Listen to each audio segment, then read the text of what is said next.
When I was 7, my older sister told me, and I thought it was a prank. I found out from a friend on the school bus. One girl at the sleepover started telling everyone. I found out twice because I forgot the first time. My friends didn't believe me at all. That he was caught selling drugs to kids. It tore my middle school friend group apart. My parents were divorcing at the time. Today. I found out today. Thanks. Where were you when you found out that Zac Efron's vocals were dubbed in High School Musical? High School Musical came out 20 years ago. It premiered January 20th, 2006, so that is 20 years ago. And if that upset you to hear, I'm sorry, but there's a good chance that the story I'm about to relay is something you're already familiar with, and this might be a fun trip down memory lane. But if you are young enough or old enough that that number doesn't bother you, then there is a better chance that this means nothing to you and is probably going to sound very silly. And you might be tempted to say that this scandal is not a big deal and that it's not that deep and that it's a total non-issue, as my TikTok comments like to say.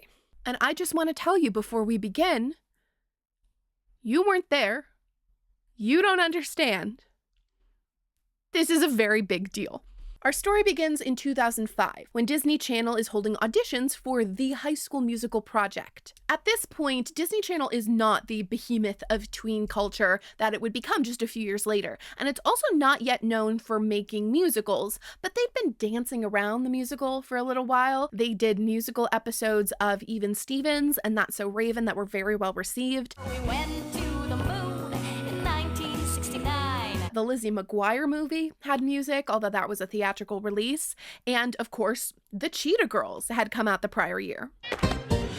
Cheetah Girls. Musical theater purists will not consider the Cheetah Girls to be an actual musical. There are a few songs there, but they're all diegetic. They are all pop performances by the characters in the context of the story. It is definitely proof of concept for Disney that they can have huge success bringing original music into their original movies and, selling the soundtrack as an additional product. The executive producer for High School Musical, Bill Borden, actually says that the idea to do a full musical DCOM, that is Disney Channel original movie for the too young or too old, came to him not while working on the musical episodes or Cheetah Girls. It came to him while working on Tiger Cruise, which is, it's about 9/11. I think we should go after it with everything we got. It does help to talk about September 11th. It is. It's about 9/11. It's kind of a bummer. And inexplicably, halfway through the movie, they do some of this.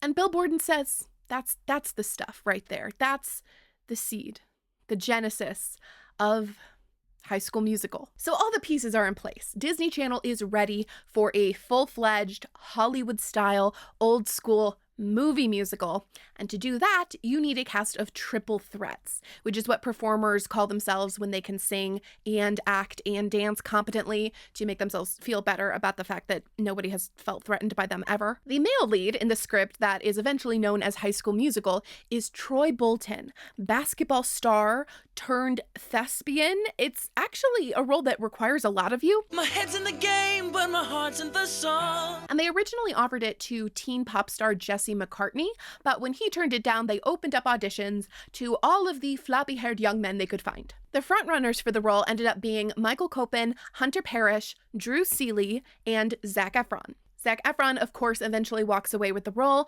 and he joins Vanessa Ann Hudgens, Ashley Tisdale, Lucas Grable, Corbin Bleu, and Monique Coleman in the principal cast. So, in 2005, 6 performers are cast as triple threats, and they all go into the studio to record their tracks, and then they go to Utah for principal photography.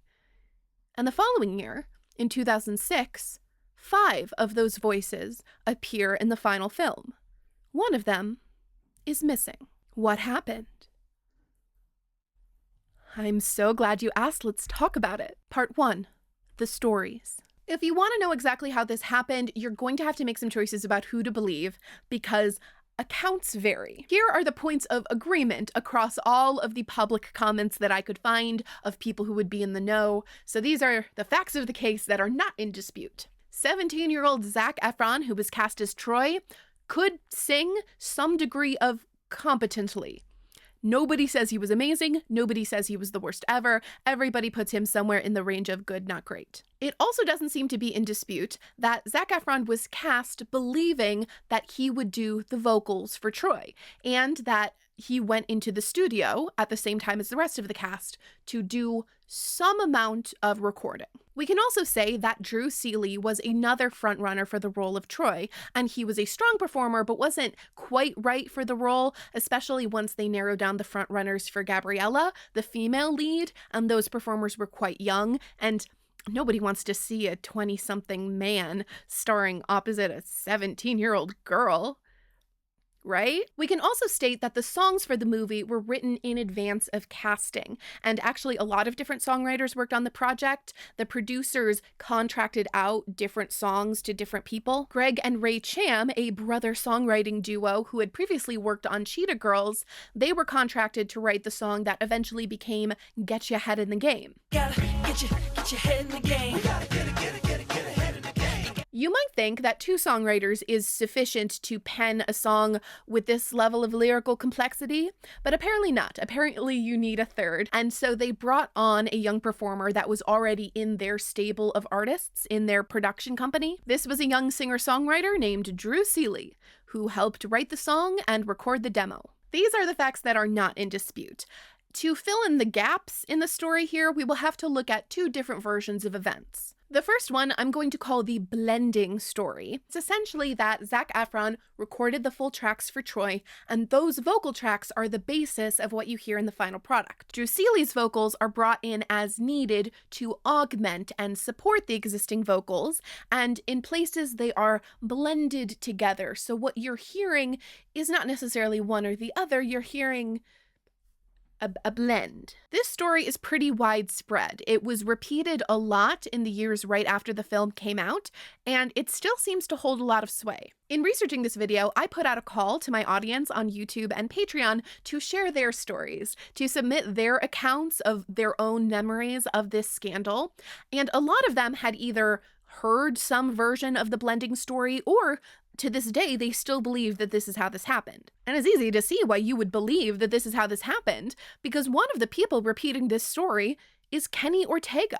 For the uncultured, I'm talking about Kenny Ortega, living legend, choreographer of every great dance scene in an 80s movie, and later director of Disney cult classics Hocus Pocus and Newsies, and most recently the father of the golden age of the DCOM musical, director of Descendants and, oh yeah, the High School Musical trilogy. He's the director.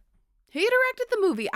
I guess he would know. And he's been telling this story as recently as last year. In 2025, in an interview with Entertainment Tonight, he emphasizes that there was nothing wrong with Zac Efron's singing abilities. It was mostly that the part had been written with a tenor in mind, and he was a baritone. I understand that Zac was dubbed in the first season. Partially. He sang in the first show. Okay. The songs were written before Zac got the role. So although he could sing and he had a lovely voice, it wasn't the voice that the songs were written for. So he sang everything, and then we dubbed parts of it so that it had greater vocal strength. But the second movie and the third movie, everything was written for him. And that's important that people know that Zac Efron did sing. A lot of the secondary reporting of this interview, a lot of the headlines from other outlets, frame this as debunking the rumors that Zac Efron's voice was dubbed. Like, this is Kenny Ortega now, years later, coming out with the truth. This is sensationalist and clickbaity because, first of all, Kenny Ortega's not saying there was no dubbing happening anywhere, but also because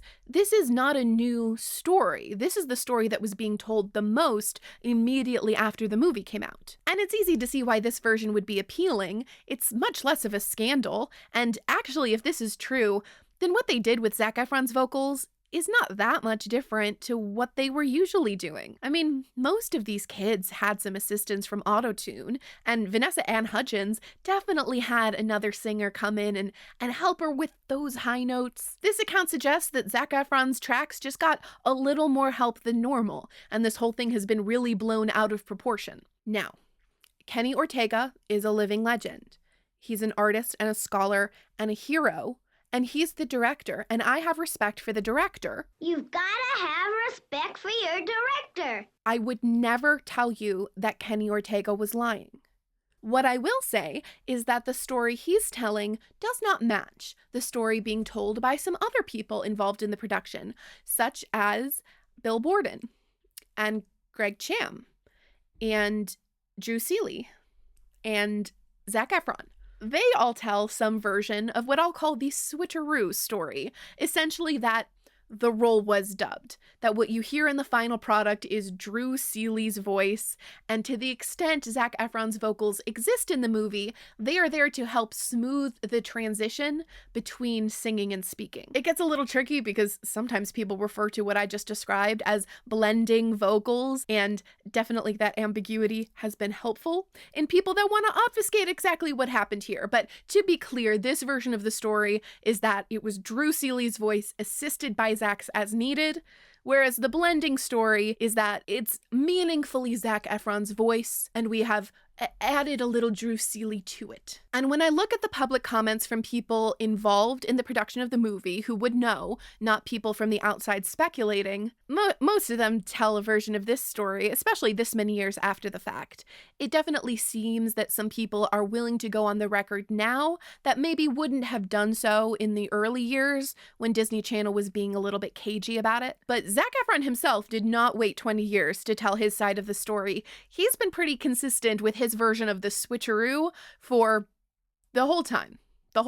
This is from an interview with the Orlando Sentinel in 2007 when they were covering the production of the sequel. In the first movie, after everything was recorded, my voice was not on them. I was not really given an explanation, it just kind of happened that way. Unfortunately, it put me in an awkward position. It's not something I expected to be addressed. Then, High School Musical blew up. I'm very fortunate that Drew has gotten proper credit, and also that I've gotten the opportunity to come back and try it again with my own voice. The headline of this article is, "It's actually Zac Efron singing in High School Musical 2," which seems to suggest which side of the story these writers believe. They don't say anything about blending or augmenting or supporting. They just say, Drew Seeley, a Lake Brantley High School grad, class of 2000, was singing for Efron, who plays Troy in the movie. But if we look at this quote, there's another element of the story in here that I have never seen credibly disputed.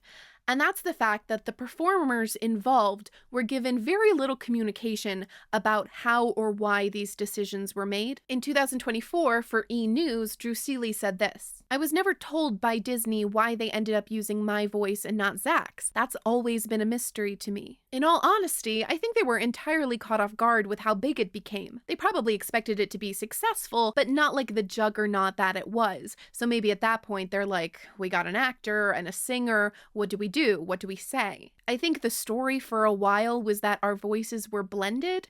Let's call it what it was.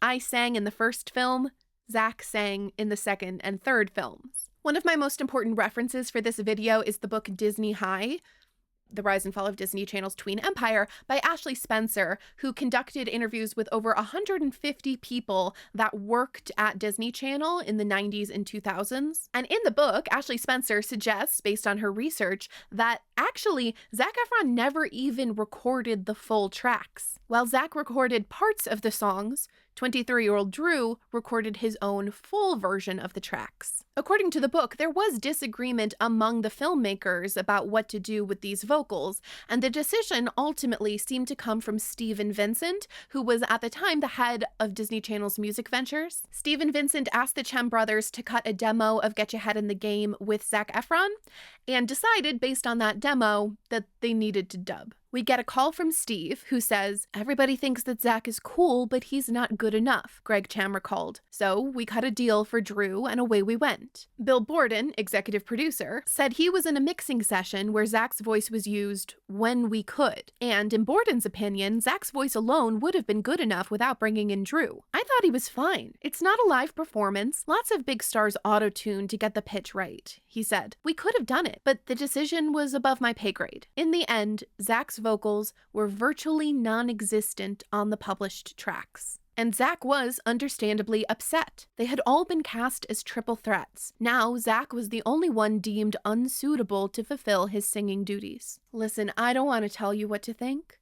I give you the facts, you draw your own conclusions, but I'll tell you what I think as a person who was always correct. Here's what I think.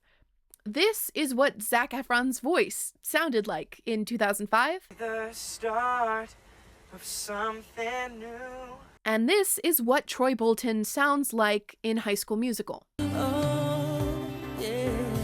Honey, that's not Zephron. That's Joey Parker. And he's keeping it real. Part 2, The Secret. I remember feeling shocked, like I had been lied to. I got over it pretty quickly though, because who can stay mad at Zac Efron's pretty face? My friends were equally shocked, and I remember us questioning Hannah Montana's singing then. It was basically my first time realizing that you see and hear things how the media wants you to, rather than the truth. If you are one of those aforementioned people too young or too old to remember this, you might be thinking that this is a weird thing to have controversy about. That it's weird that people disagree on this. 20 years later, which performer did what for this movie? What difference does it make in the end if they blended or fully dubbed? Like, there was no crime here, whatever version of accounts you believe. And to you, let me offer a reminder. It's not the crime. It's the cover-up. How this all happened behind the scenes is one thing, but honestly, that's not really what I'm interested in.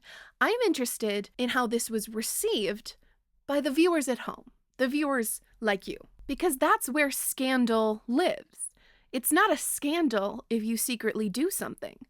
It's a scandal when it stops being secret. Keep your voice down low. So when did it stop being secret? How did this all come to light? I'd like to turn away for a moment from those archived news articles or radio recordings and turn to my little survey, my very scientific survey, to hear how actual kids were receiving this information. It's worth noting that the responses to a question like this are generally going to be skewed towards people who had an emotional reaction or have a dramatic story, like people who experienced this as a scandal, because they're more likely to click the form and want to type an answer. But even with that heavy bias, I still got plenty of submissions from people who said some version of I didn't care. They remember always knowing that the tracks were dubbed or finding out that the tracks were dubbed and it not making an impact on them emotionally. So this video should not be taken as an earnest statement that this reaction to be scandalized by the dubbing was universal or even the predominant reaction. But for the people who were impacted, who did process this as a scandal,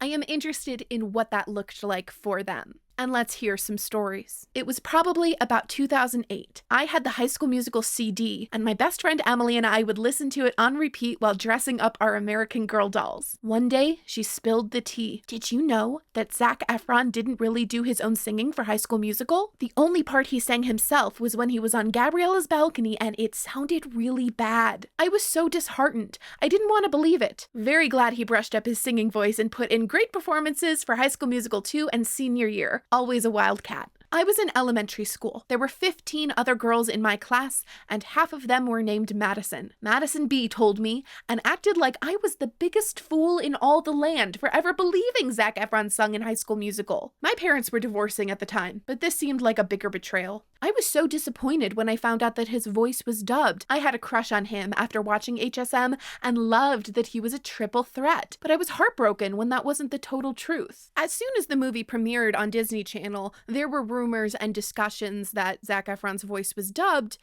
and I don't think this was because there was a leak.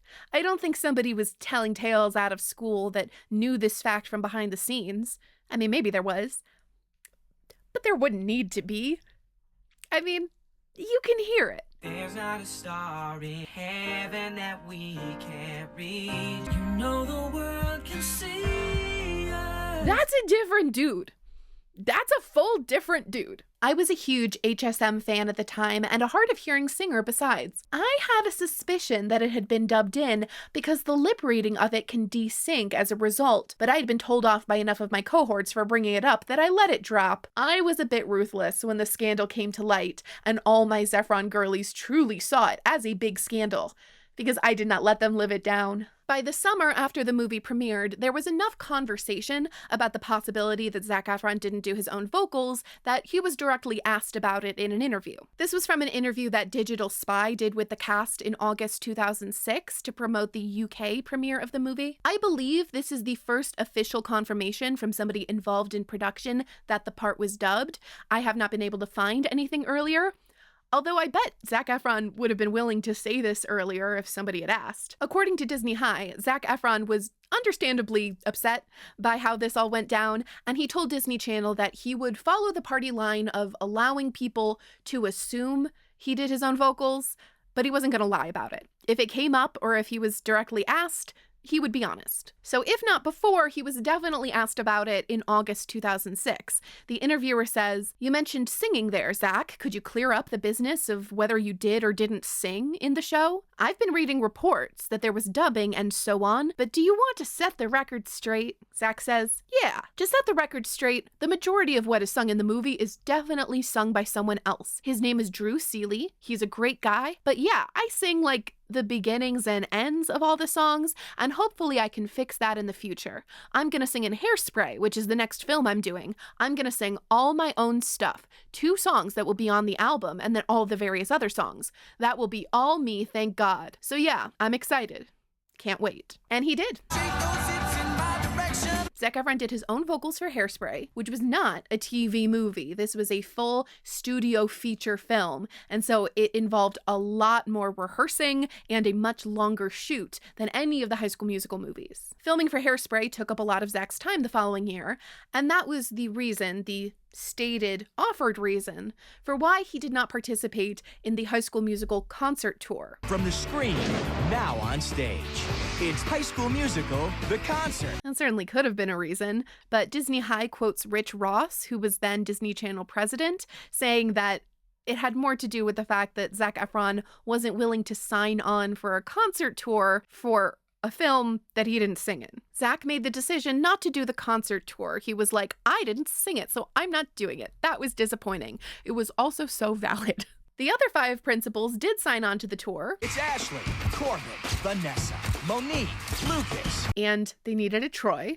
So they brought on Drew Seeley. And introducing Drew Seeley. How you feeling tonight? And this is how many young fans of High School Musical were introduced to the concept of dubbing. My sister and I attended the High School Musical concert tour, and I knew by then that, at minimum, Drew Seeley's voice was mixed with Zac's. That concert was my first concert. My mom took us out of town to attend, so we got to miss school. My middle school classmates were so jealous. So I was a 13-year-old girl in Germany who blessedly had Disney Channel, not common at the time. They would occasionally show, like, little interludes or videos of the High School Musical concert tour, and I obviously noticed that it was not Zac Efron in those videos. There was zero explanation for this in the videos, by the way. I then found out that Seeley sung on some of Troy's songs through Wikipedia. I was aghast. At the time, it definitely read that their voices were blended and that only Get You Ahead in the Game was 100% Seeley, but I'm not even sure how much of that is true. What I most vividly remember is telling my friends about this and them not believing me at all. I wasn't even on the HSM bandwagon back then, but I felt betrayed on behalf of the fans. Imagine going to experience HSM and Troy Bolton was played by some man named Drew? Unconscionable. Part 3. The scandal. One of the questions I was most interested in researching for this video was whether or not Disney Channel lied about this. Was there actual deception involved, or was this at worst a lie of omission, and at best, not even that? Just a thing they did that they happened not to tell you. In my memory, when I'm thinking back on how I experienced 2006, I remember it being the latter. I remember it being something that just wasn't mentioned. Disney Channel was happy for you to believe that Zac Efron did his own singing, but they never actually claimed that. I mean, if you look at the movie soundtrack, the songs that Troy sings on aren't credited to Drew Seeley, but they're also not credited to Zac Efron. They're just credited to Troy. And that's true, right? That was Troy singing. It encompasses all of the performers who contributed to the role. But then I went back and watched some of the commercials. I watched some of the promos that ran on Disney Channel to promote the premiere of the movie. We spent a week in the recording studio, then for 2 more weeks we rehearsed our butts off. And it does feel like they're being deliberately deceptive here. I don't think you can say they're lying, but they do everything short of lying. They had to be able to act, they had to be able to sing, they had to be able to dance, and they had to be able to connect all three of those ideas. Once we cast the actors, we then began our recording session. We brought the actors into recording studios, and they all pre-recorded their musical numbers. Wildcats in the house! We had a list of lyrics of each song. We laid down all the songs in about 5 days. There's this great song, We're All in This Together, which is amazing. There's this awesome, beat, and it's really, really, really neat song. We laid down all the songs. We and us are doing a lot of work here. And again, that's not a lie. Zac Efron did go into a recording booth and he did sing songs. There's this awesome, beat, and it's really, really, really neat song. Watching these commercials, knowing that Zac Efron knows his vocals were cut and knowing that he has said he will not lie about this makes his quotes so funny. It's a musical, and it's so cool to be in one. We're all in this together. It's a musical, and it's cool to be in one. I think I found out from a friend on the school bus. I have no idea how she found out, but she was in more chat rooms than I was at the time. It wasn't that they explicitly lied, as far as I can recall, but that it was so heavily implied in the marketing that Zac was singing. They're throwing some pixie dust over it. Adding a little razzle-dazzle. And from where I stand now, it's hard to be too mad about that, but I wonder if I would feel differently if this were another aspect of filmmaking, if they were putting in this much care and effort to obfuscate who did the stunt work or the physical comedy in a piece. Maybe I feel differently because this is voice dubbing for songs, and everybody does that. So this is another question I'm chewing on when it comes to Disney Channel's actions here. To what extent was this an out-of-the-ordinary, bold move? And to what extent was this just standard practice for a movie musical? In the golden age of the Hollywood movie musical, everybody was dubbing. It was all one lady. There was one lady, her name was Marni Nixon. She was incredible at singing, and she just did all the singing. Perhaps the greatest unsung performer in Hollywood history. In The King and I, the audience saw Deborah Kerr, but heard Marni Nixon. Unfortunately, Marni Nixon is underappreciated for her vast contributions to the medium because, at the time, the industry norm was for her contribution to be completely uncredited. She told our Charles Osgood that 20th Century Fox had paid her $420 and told her to keep quiet. They would see to it that I wouldn't work in town again. Can you imagine? I was scared to death. Her name wasn't quietly tucked away in smaller print.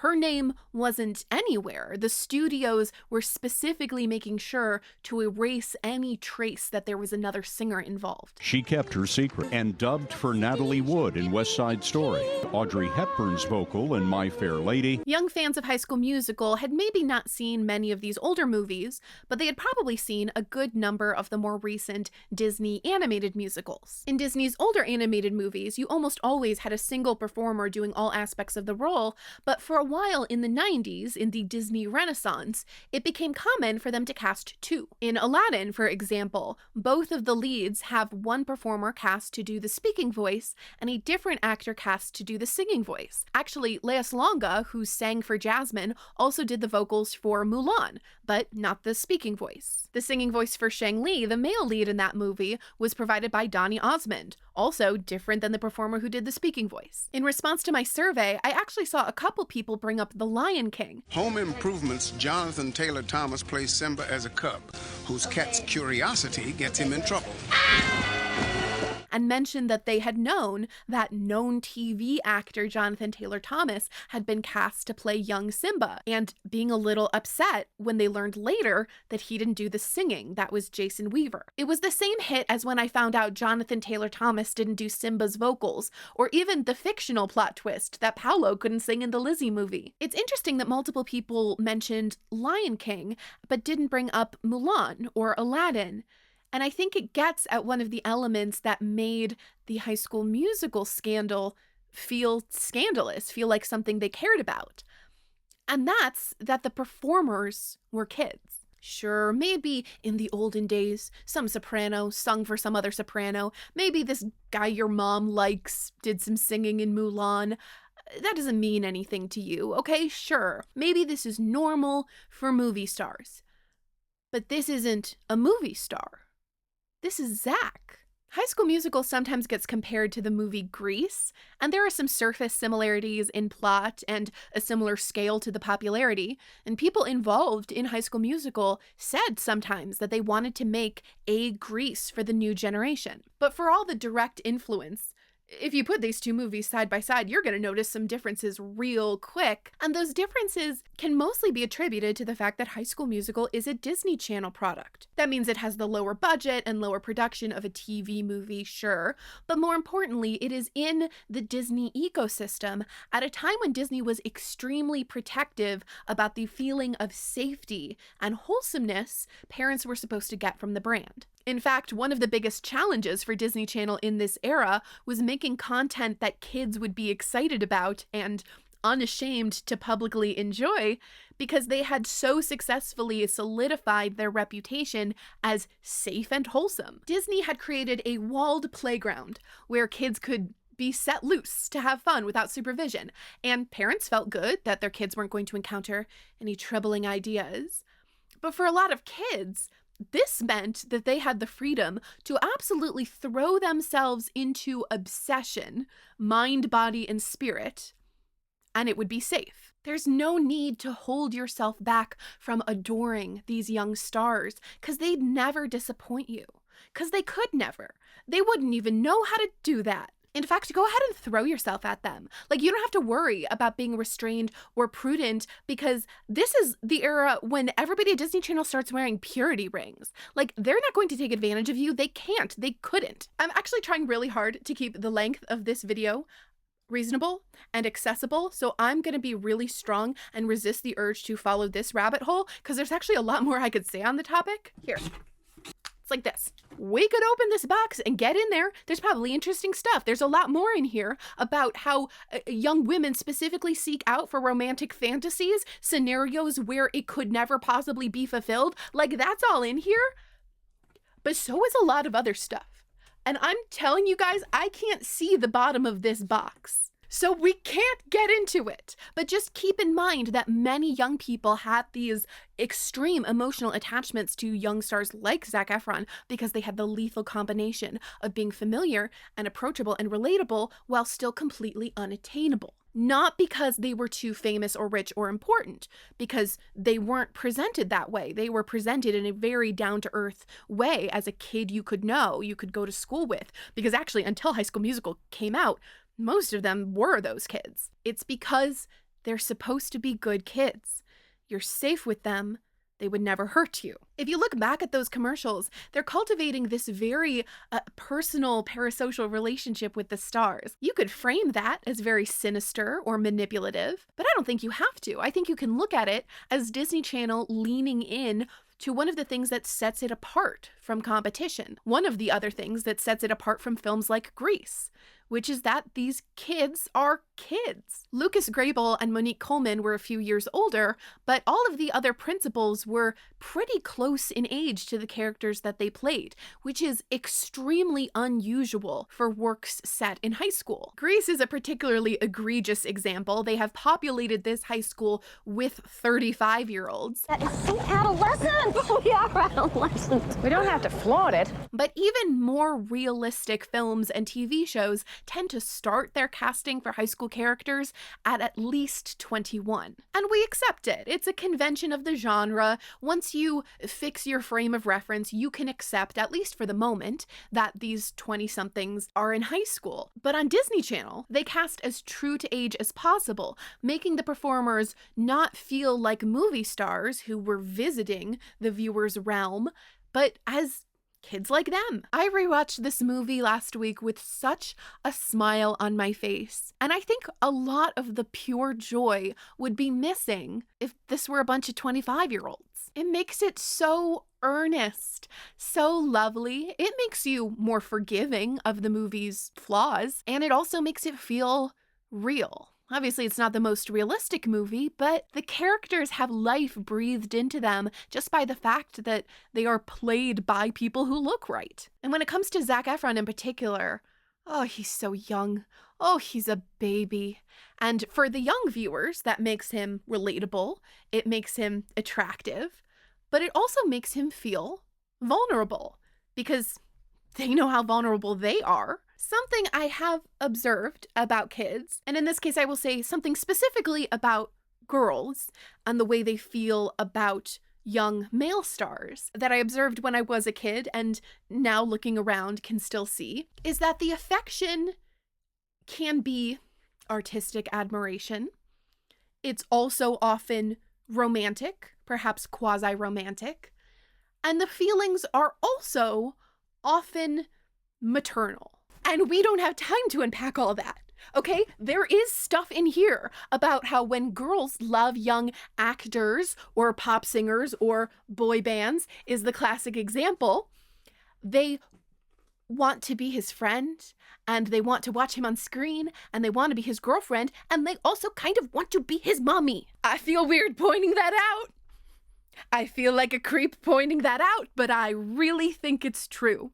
I think they, which is to say we, feel like that sometimes. The devotion of a young girl who is a fan is a many-splendored thing. It is a complicated, multifaceted, really weird thing that is only possible at that stage of development and resists description. We can look at many different threads and many different elements, but one of those elements is that protective instinct, that nurturing instinct that almost verges on infantilization. And that is the thread that I saw come up again and again in my survey responses. I had many different responses from many different kinds of people, and none of them communicated any hard feelings directed at Zac. People who said they were mad weren't mad at Zac. People who felt betrayed didn't feel that they were betrayed by Zac. People who thought this was all silly didn't even think Zac was the one being silly. I had to defend Zac for days in my Midwestern elementary school. I don't think I was upset his voice was dubbed. I was upset that other kids thought that Zac was not talented or did not deserve to play Troy. I think I was like 8 years old. I was walking around Target with my mom. I had picked up a book that contained behind-the-scenes info on HSM. I was absolutely obsessed with it at the time. At some point, the book revealed that Zac Efron didn't actually sing his parts in the first movie. I remember standing frozen in between clothing racks, feeling absolutely betrayed and thinking, why would they do that to Zac? I think I found out his voice had been dubbed around 2016 and felt upset for myself that no one had ever told me, and upset for Zac Efron that his voice had been censored. In fact, many of them presented the same heroic narrative for Zac Efron, that the young fan thought that Zac Efron was being treated unfairly, that the producers said he couldn't do it. Everyone doubted him. All the naysayers in Hollywood thought he wasn't good enough to do the singing. But we, the fans, all believed in him. And then he came back stronger and better, and he showed them all. He sang in Hairspray, which must have been so embarrassing for them, must have embarrassed the producers, because it turns out he can sing and he's great.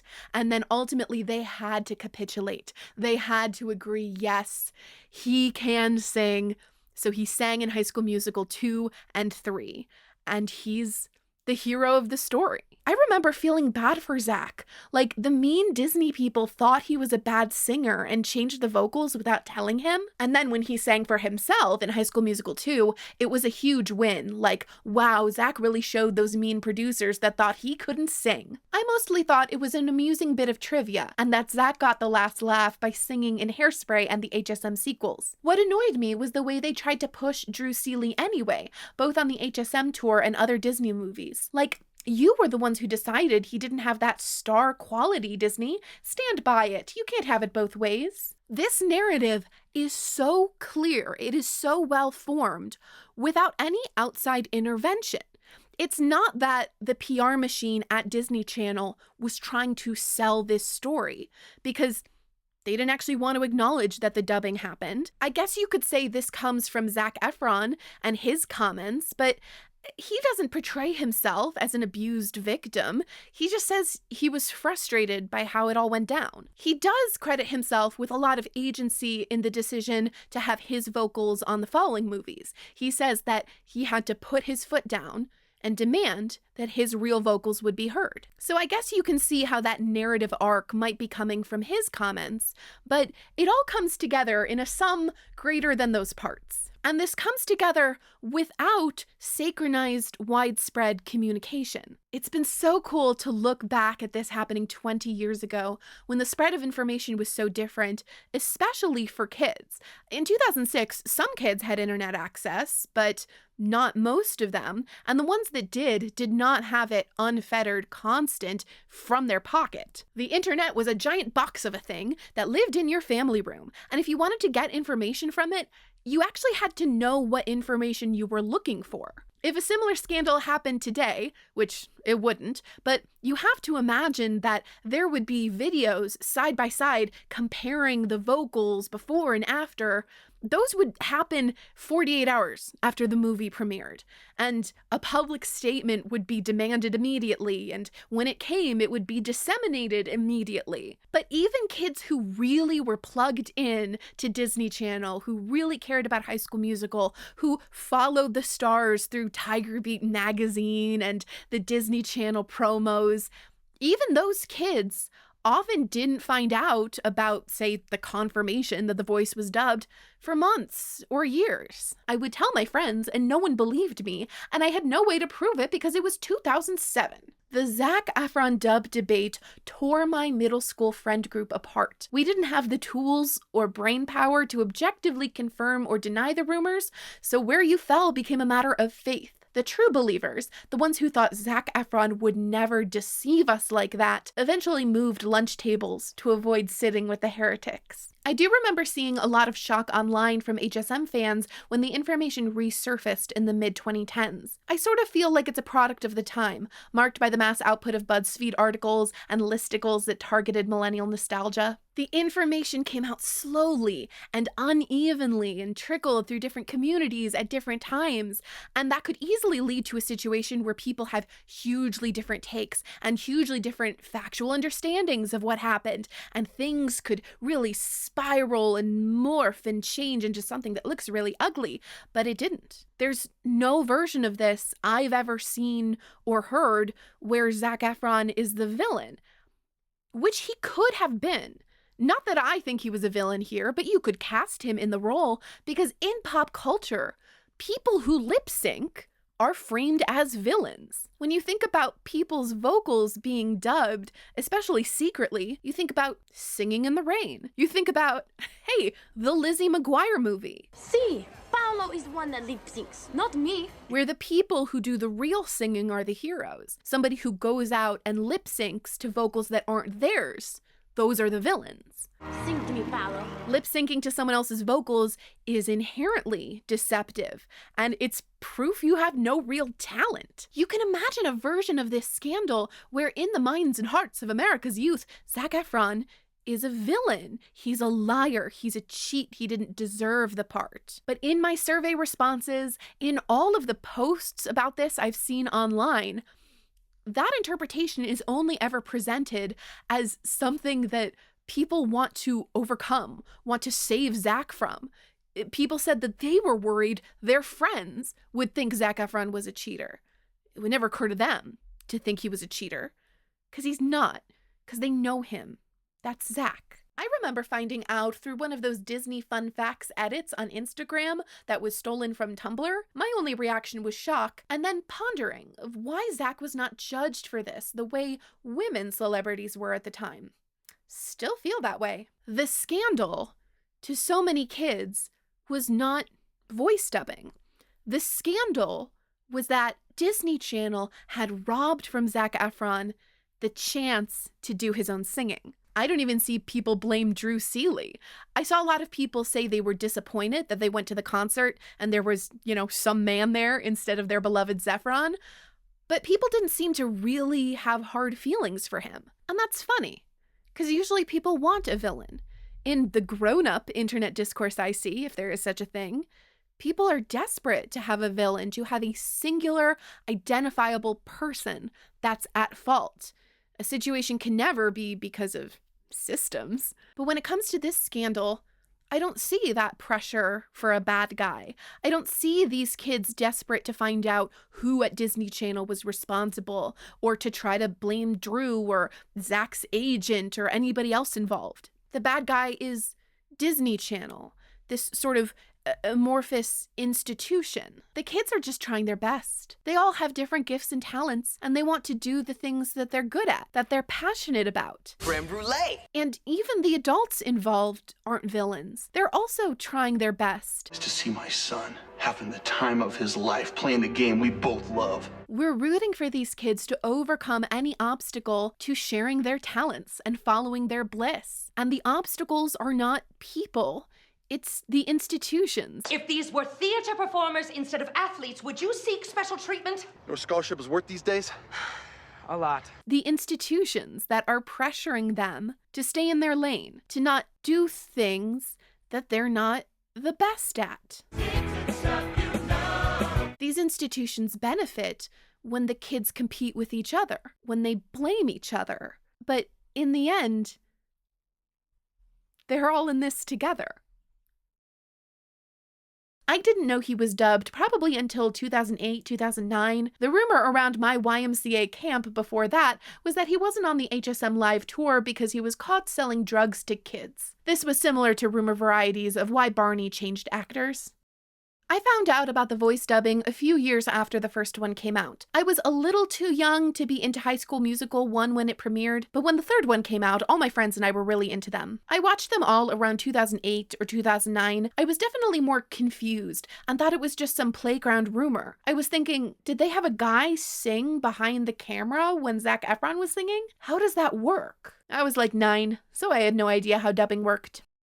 I found out about the dubbing scandal around February or March 2006. I was in a friend's basement watching Disney Channel as we always did, and she told me all about it. She told me it was because at the time of production, Efron was the only underage cast member, and Disney didn't know if they could rely on such a young singing voice. I don't really remember how I felt about this information other than it seemed a little unfair. Why cast this guy as the lead in your big-time TV musical if you don't have faith in his ability to sing? Now I realize it probably had a lot to do with Efron's looks combined with his truly outmatched dancing. Today, I am a film studies professor who specializes in things like Disney Channel and girl culture of the early 2000s, and I'm actually livid about Disney not letting Efron sing in the first High School Musical. He's a pretty good singer, and Disney must have known that because you can still hear him on some parts of the soundtrack. His voice sounds nothing like Drew Seeley's, and you can tell who's who. But what's interesting is that we, Efron's target audience of young millennial girls, never clamored to hear him sing as himself.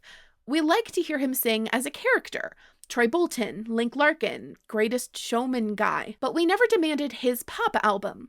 We were never even given the Efron pop album we didn't ask for, a la Mitchell Musso. It makes you wonder, how much of that is because we bought more into the dubbing scandal than we realized?